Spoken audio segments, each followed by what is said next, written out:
Hey y'all, it's the Wine Loving Bookworm back with another book review on your Sunday night. First of all, I'm sorry that I didn't do a book review last week. I actually did a couple videos for the book and I don't know, I just hated them and I couldn't post them. So, the book that I did read the prior week was called The Invention of Wings by Sue Monk Kidd. And I will just say skip it. I didn't like any of the reviews I did. I just didn't feel like I had anything insightful to say at all about the book. I didn't love it. She's written The Mermaid Chair and The Secret Life of Bees, both of which are absolutely amazing, and pick those up. But The Invention of Wings just fell short. So I'm sorry I didn't post a review. I just couldn't get behind either of the videos that I, recorded. So that's just my, basic summary of that book. Don't get it. Okay, so let's move on to this week. Let's do the wine first. I picked this up today in Aldi. I'm an Aldi shopper. Okay. Ashokawna. It's got a translation down there of how you're supposed to pronounce it. Russian River Valley, Sonoma County Pinot Noir. I'm a big fan of Russian River Valley wines. They are very good. So, Ashokawna. So let's give it a shot. Cheers.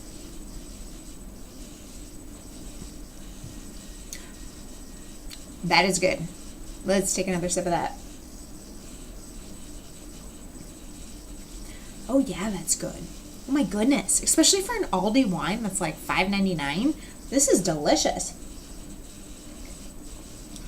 Super light. Really reminds me of a French wine. I like that a lot. All right, so Ashokawna. Pick that one up. Okay, so I read this one on my Kindle. So I'm going to show it to you on my Kindle. It is called The Woman in the Window, and it's by A.J. Finn. It was my book club selection. Probably not a book I'd ever pick up because it's a mystery, and I tend to just not like mysteries. I just don't. I'm not a mystery person. But it was my book club selection. I did not end up going to my book club last week because I had to work kind of late, and I just got caught up in stuff. And I live pretty far from where I work, so if I don't get out at a certain time, there's no way I'm going to make it. So anyway, I don't have the benefit of being able to, have the input of my book club people. So I'm just going to go by what I thought of the book. So again, A.J. Finn, who is a male, because that's a little vague there. It was his debut novel, and it was a New York Times bestseller. Now, scandal. In 2019, the New Yorker, I think, I didn't write it down, but I think it was the New Yorker, accused him of not being truthful about getting a degree from Oxford, suffering from cancer and a brain tumor. He, I guess, claimed his mother died from cancer and that his brother died from suicide. So they did this investigative story about him and claimed all these things that he wasn't telling the truth about. He released a statement saying actually his mother survived the cancer and his brother was still alive. So without, I guess, much more fanfare than that. And he said that he was diagnosed as bipolar, so he likes to lie a lot. I don't know. From what I saw, he didn't really address the Oxford claim or the claim that he had been sick.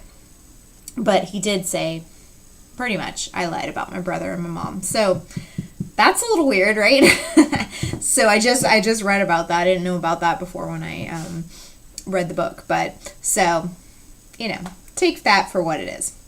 Anyways, let's move on to the book. The basic outline, and this is a book that kind of gives you little pieces as you go. So you are confronted, and I'm gonna say this in the beginning. You're like, what is going on? You don't get it. You're kind of trying to piece it together. There's a lot of parts in the book that I feel like wander a bit. I think it could have been a lot shorter. But anyway, the basic outline is a woman. She's living in New York City.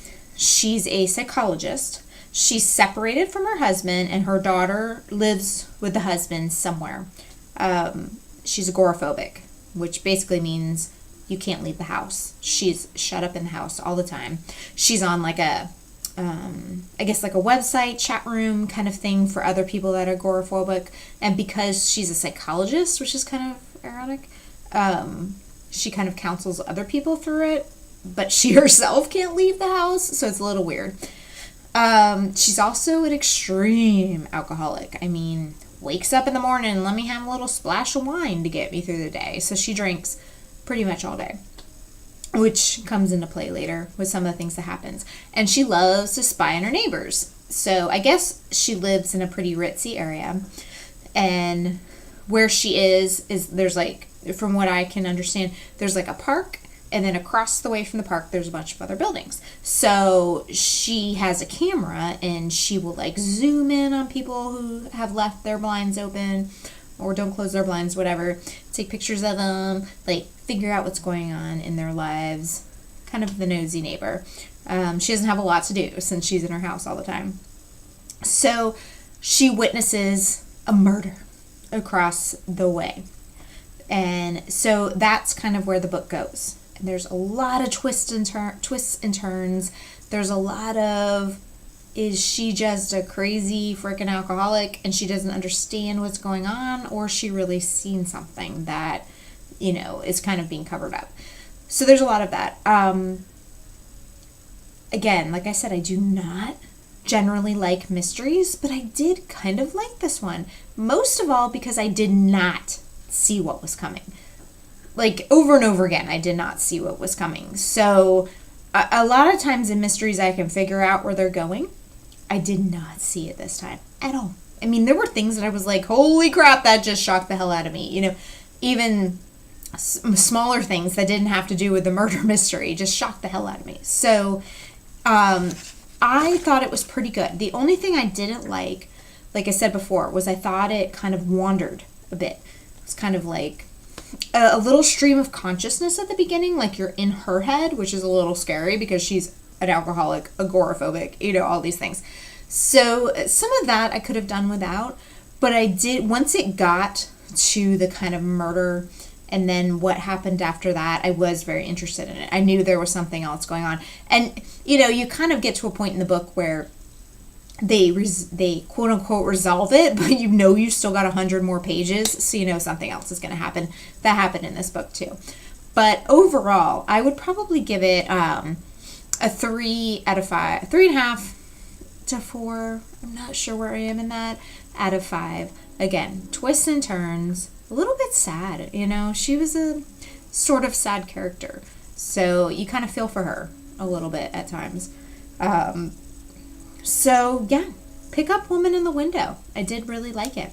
So next week, if you're of my generation, excuse me, which I'm about to turn 40, and you were kind of, I don't know, listened to rap a little bit when you were younger, you know a little bit about Notorious B.I.G. and Tupac. I mean, if you're from my generation, even if you didn't listen to rap, you know who they are. And they were both murdered, you know, pretty close together. There was this rivalry. There was all this stuff. Well, I just watched a show it's on Netflix. I'm not sure where it first premiered. I feel like it was kind of USA. It's called Unsolved, and it's about their murders. And to me, like, I kind of knew a little bit about it, but not a lot. And that series, although it got a little cheesy and corny at points, let me just throw that out there, I thought it was pretty good. And I thought they gave a lot of information about stuff that I had absolutely no idea about. So I watched that, and then when I was on Kindle the other day, and I keep getting credits on Kindle, and I don't know why, but they just keep sending me credits. So I keep buying new Kindle books, and then they send me another credit. It's like crazy, but it's awesome at the same time. So anyway, I had watched the Unsolved show on Netflix, and this pops up. It's called Murder Rap. And it's the untold story of Biggie Smalls and Tupac Shakur.